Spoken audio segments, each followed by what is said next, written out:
My mother stood up at my 30th birthday party, tapped her glass with a knife, and told 30 people I had been sleeping with a married man for 8 months, because his wife had called her that morning and she had sat with it for 8 hours before walking in. She stood up slowly, the way people stand when they have been rehearsing the moment in their head for a long time and want to make sure they do it correctly. The room was full. 30 people, maybe more, everyone I had collected over 30 years of being alive, friends from college, co-workers, my boyfriend Daniel who had planned this entire evening down to the flowers on the table because that was the kind of man he was. The cake had not even been cut yet. My mother picked up her champagne glass, tapped it once with a knife, waited for the room to settle, and then looked directly at me across the table and said, in a voice that was completely steady and required no microphone, "I need everyone in this room to know that the woman sitting at that table has been sleeping with a married man for the past 8 months, and that man's wife called me this morning." The room did not make a sound. Not one sound. Daniel put down his fork. I watched him do it. Slow, deliberate, the way you put something down when your hands have suddenly stopped belonging to you. He did not look at me right away. He looked at the table. Then he looked at my mother. Then he looked at me, and what was in his face was not rage and it was not tears, it was something I had never seen on him before and have spent every day since trying to stop seeing when I close my eyes. It was the look of someone who had just been told the answer to a question they had not known they were asking. That was 6 months ago. I am 30 years old. I have a smaller apartment than I did then, a different job than I did then, a phone that has Daniel's number still saved in it under his actual name because deleting it felt like a lie in the wrong direction, like pretending the loss was smaller than it was. I have a mother I have not spoken to since that night, not because she was wrong about what she said but because of every layer underneath it that I am still excavating. And I have the truth, finally, all of it, which is the most expensive thing I have ever owned. Let me go back to before the birthday. Before the wife calling my mother. Before any of it. Let me go back to the beginning, which is the only place any of this makes sense. Daniel and I had been together for 3 years when I met Ethan. 3 years is long enough that a relationship has settled into its own weather system. You know the patterns. You know which arguments are real and which are just pressure releasing. You know what the other person sounds like when they are pretending to be fine and what they sound like when they actually are. Daniel and I were good. I want to be honest about that the way I was not honest about it at the time. We were genuinely, solidly, good. He was patient in a way that I had mistaken for passivity. He was thoughtful in a way I had started to read as predictable. He planned my 30th birthday party 4 months in advance, and I knew about the planning and instead of finding it romantic I found it, in the quietly terrible vocabulary I had developed by then, a little suffocating. Suffocating. A man who loved me enough to plan 4 months ahead and I called it suffocating. I want to sit in that for a moment because it is important that I do not rush past it. I was a project manager at an architecture firm. Ethan was a client. Not my client directly, he was assigned to my colleague, but our offices were adjacent and he had a reason to be in our building 2-3 times a week for most of a quarter. He was the kind of man who made a room orient toward him without appearing to try. Good-looking in a way that was specific rather than generic. He had opinions and he shared them with this easy authority that made you feel like agreeing with him was your own idea. He noticed me the way certain men notice women, as a project, as a puzzle, as a thing worth the effort of figuring out. He told me within the first month of knowing me that his marriage was over in every way except the paperwork. He and his wife Sonia were staying together through a difficult period for their daughter, who was 4 years old. They had an understanding, he said. The word understanding did the same work for him that professional reasons does for people who have already decided what they are going to do but need language that sounds like something other than that. I believed him. Or I chose to believe him, which is a different thing but produces the same outcome. Here is what I knew and chose not to examine. Ethan never stayed past a certain hour. He was unreachable on weekends unless he initiated the contact. He never posted anything, not a location, not a meal, not a casual story, on days we had been together. His phone face down on every surface we shared. When I asked once, early on, why he never mentioned me to his colleagues, he said he was private, and I accepted that because I was also not mentioning him to the people who would have asked questions I was not ready to answer. We were both keeping the same secret. I just thought I was the only one being kept. Daniel knew something was wrong. He did not know what. He asked me twice, once in November and once in January, whether I was okay, whether we were okay, and both times I said yes with enough conviction that I believe I genuinely believed it for the duration of the sentence. I had built a compartmentalization so complete that I could sit across from Daniel at dinner, fully present, fully warm, and feel no immediate dissonance. The dissonance came later, alone, in the form of an anxiety I had been attributing to work stress. My mother was not supposed to know. She found out because Sonia found out, and Sonia, who was not as unaware of her husband's behavior as Ethan had led me to believe and who was, from what I later understood, in the process of gathering information before filing, had found my name in Ethan's phone and then found my face online and then found, through a few degrees of visible social media, that my mother had a public profile because my mother was a woman who had learned to use Facebook with enthusiasm and had not adjusted her privacy settings since 2014. Sonia called my mother at 9:30 on the morning of my birthday.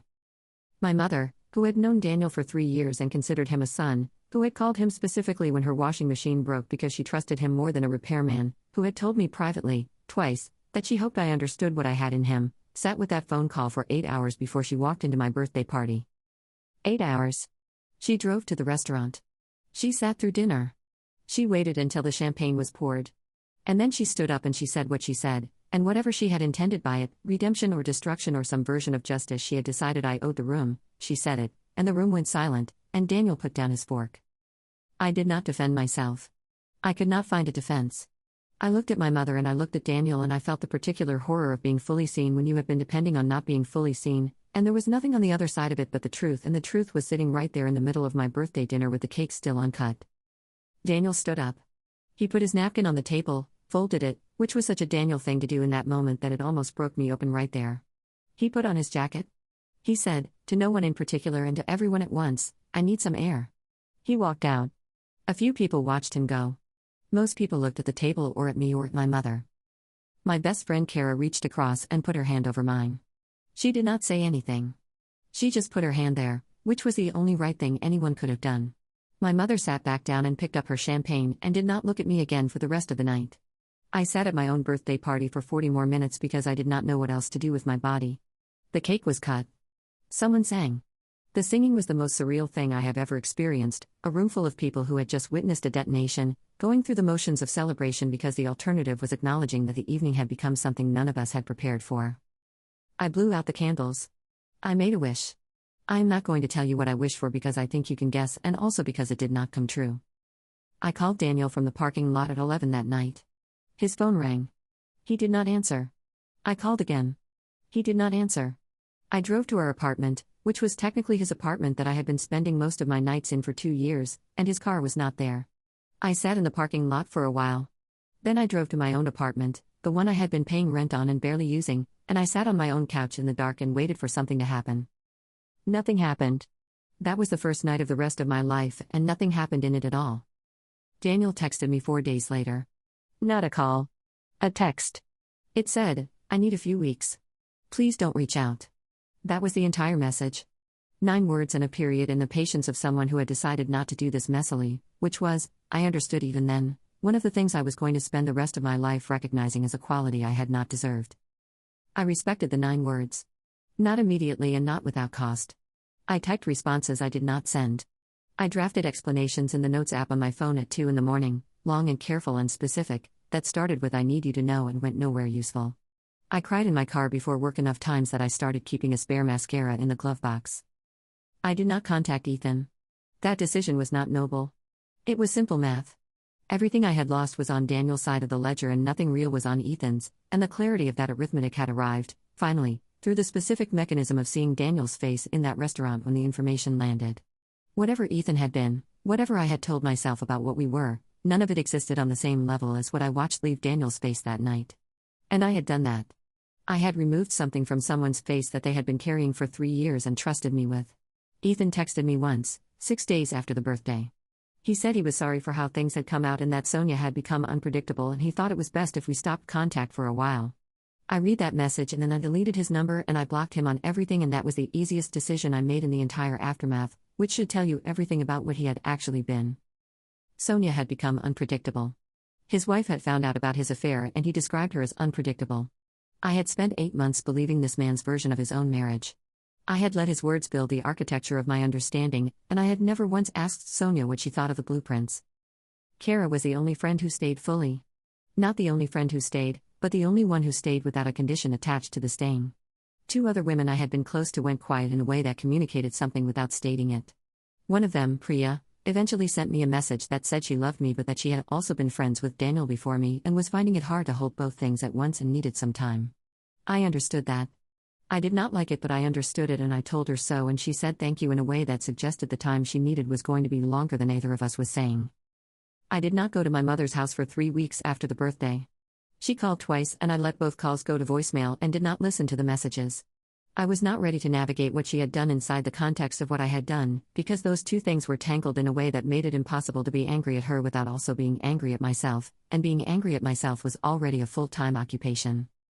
When I finally went, she opened the door and looked at me for a moment and then turned back to the kitchen, which was her way of saying come in without making it an invitation.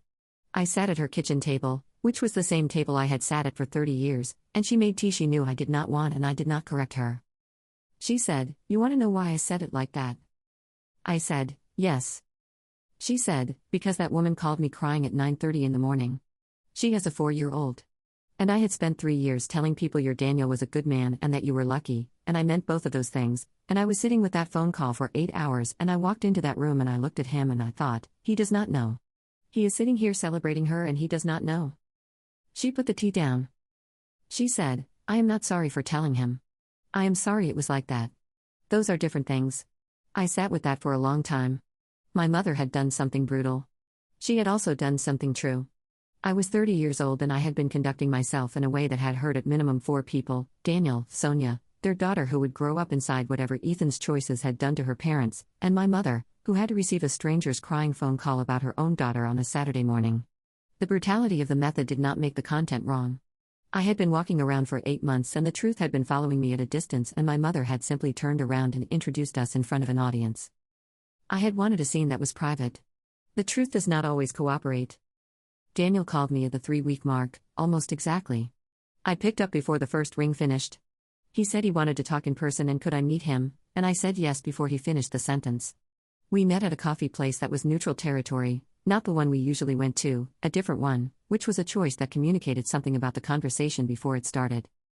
He was already there when I arrived. He had coffee in front of him.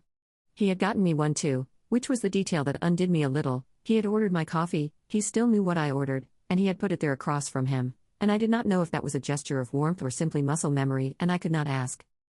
He did not do what I expected. He did not run through the evidence. He did not ask for a timeline or want to know the specific geography of every lie. He said, "I want to understand the single honest answer to one question. Were you happy?" I said, "Yes. That is the worst part. I was happy." He looked at the table. He nodded once. He said, "Then I do not know what to do with this." I said, "Neither do I." We sat in that for a while. He drank his coffee. I drank mine. Outside the window it was an ordinary afternoon, people walking, traffic moving, the world conducting itself with complete indifference to the fact that 2 people inside a coffee shop were sitting across from each other in the ruins of 3 years. He said, "I do not think I can come back from this. I want to be honest with you because I think you have had enough dishonesty in this situation, including from yourself, and I am not going to add to it. I think you are a person I love and I think you did something that I will not be able to stop seeing every time I look at you, and I do not think that is livable for either of us." He said it quietly and he said it completely and he was right about all of it. I did not argue. I did not beg. I had enough clarity left to understand that this was one of those moments where the most loving thing you can do for someone is agree with their accurate assessment of the situation. I said I understood. I said I was sorry in a way that was not a strategy for changing his mind, just a fact I needed him to have. He said he knew. He said he hoped I figured out what had been missing for me before I did this to someone else. He said that last part without cruelty, just with the particular sadness of someone who has been genuinely good to you and is watching it not have been enough. He left first. I sat and finished my coffee and looked out the window. The job situation developed slowly and then quickly, which is how these things go. I worked in a small enough professional circle that information travels the way it does in small towns, specifically and efficiently. A colleague who knew Daniel through a separate social network knew about the birthday before I was back at work on Monday. By the end of that week I could feel the shape of what people knew in the way you can feel a change in air pressure. Nothing explicit. Just the sudden professionalism of people who had previously been warm, the slight recalibration of who included me in what. The project I had been leading got redistributed 4 weeks later under the reasoning of workload balancing, which was technically accurate and also not the actual reason, and everyone in the room knew both things simultaneously. I stayed for another 3 months because I needed the income and because leaving felt like confirming something I was not ready to confirm. Then I left, because staying had started to cost more than the paycheck was covering, in a currency that does not show up on a pay stub. I want to tell you about the moment I understood what my mother's sentence had actually done, underneath all the damage. It was about 2 months after the birthday. I was at my own apartment, the one I had barely been using because I had been spending most of my time at Daniel's, and I was learning it again the way you relearn a space that has been waiting for you. I was making dinner alone, which I had not done in a long time because Daniel had always cooked. He loved to cook, it was one of his things, and I was standing in my kitchen realizing I had to relearn that too, and I dropped something, a glass, it just slipped, and it broke on the floor, and I stood there looking at it for a second, and then I sat down on the kitchen floor, not because of the glass but because of everything, and I sat there for a while. And I thought about Sonia. Her name was Sonia, and she had a 4-year-old, and she had found my name in her husband's phone and tracked down my mother and made a phone call at 9:30 on a Saturday morning and cried to a woman she had never met, and what she got out of it was a room full of people finding out her husband was unfaithful and her marriage was finished. And I had been part of building that outcome for her. I had been a participant in someone else's devastation, and I had managed, for 8 months, to keep that fact soft enough in my mind that it did not require me to change anything. Sitting on the kitchen floor with broken glass around me, it was no longer soft. I wrote Sonia a letter. I know how that sounds.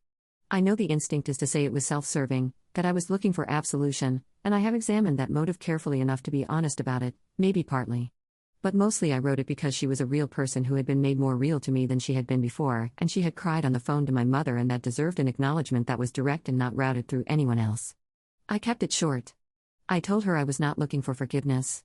I told her I understood what I had participated in and that I was not going to soften it by attributing it to Ethan's version of events. I told her I was sorry. Specifically, with the weight it deserved. She did not respond. I had not expected her to. I hoped the letter landed somewhere useful for her, but I knew it was more likely something she read once and put down and moved past, because she had an actual life to rebuild and I was a peripheral character in the damage, not a central one.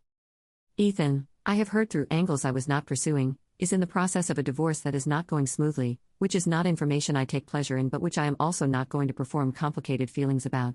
He made his choices the same way I made mine. The difference is that he never had Daniel's face across a birthday table when the weight of those choices arrived. I think about Daniel's face a lot. Not the face during the 3 years, not the specific warm expressions I had catalogued and taken for granted, but that face in the restaurant. The moment of receiving.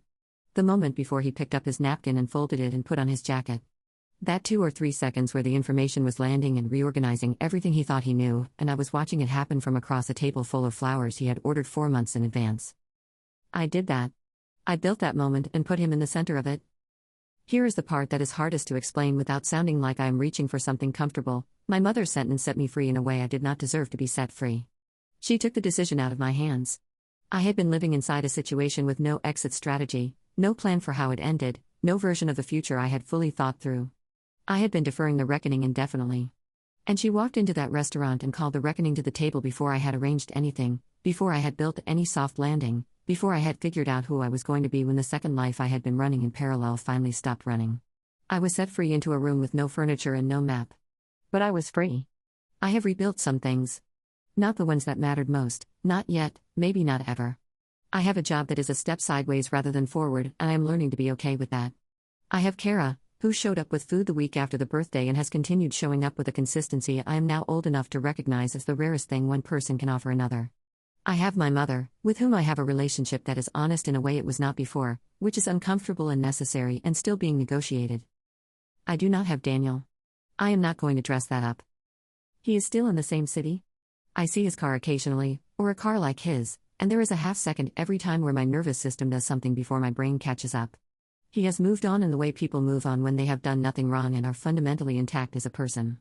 He did not lose anything about himself when he lost me. He lost me and that is its own thing, but he is still all of the things he was before he met me, the man who labels boxes and orders coffee and shows up at 2 in the morning without complaint. I'm still figuring out who I am. That is the honest answer to the question my mother's sentence forced me to stop avoiding. I was a woman who had something real and ran a counterfeit operation alongside it for 8 months and told myself the counterfeiting was not actually taking anything from the real thing. I was wrong about that. The counterfeiting is always taking from the real thing. It is taking the attention and the presence and the honesty that belongs to one place and routing it somewhere else, and what you are left with when it collapses is an authentic accounting of what you actually valued, and the accounting does not lie.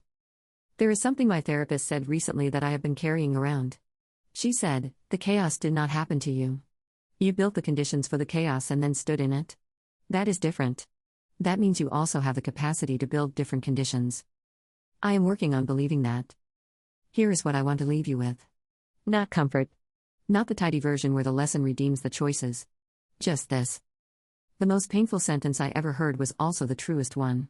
It came from the last place I expected it. It cost me everything it was possible to lose in one room in one sentence, and it was still accurate, and the accuracy was the only thing that finally made me stop running. I spent 8 months building a beautiful lie inside a real life, and I thought I was getting away with something. I was not getting away with anything. I was just waiting for someone to stand up at the table,